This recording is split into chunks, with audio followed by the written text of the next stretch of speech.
the American men over the past decade. We've got the list of guys who achieved various things. Couple made Grand Slam semis. Nobody made a final since Roddick 03. How should we describe, Jim, this decade for the American men? Well, I think generally speaking, American tennis fans are disappointed if Americans aren't winning majors, and it's been a while since we've been able to do that. Roddick, the last one to do that on the men's side, let's be clear. The women's side, a different story.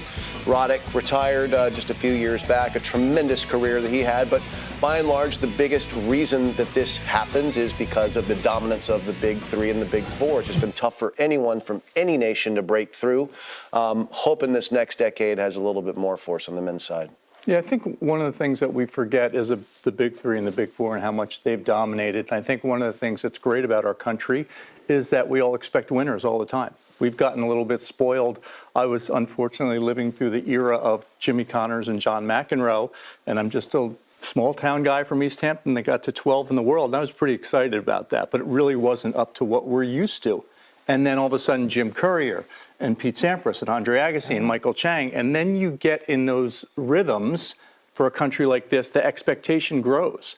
And so those guys that played in the era just after that, less Andy Roddick, came into a tough situation. So can I throw something out there, since we obviously dwell on Grand Slam titles, Lindsay? John Isner finished top 20 every single year of this decade, all 10 years. Do we maybe not give John enough credit for that level of consistency? He absolutely deserves a lot of credit for that consistency and his ability to, we've talked about some of the amazing matches of the decade also. We'll get to it. Yeah, exactly. I still think, though, it's about winning at that big level in tennis. Everything's measured by Grand Slams and how many you win, which one you win.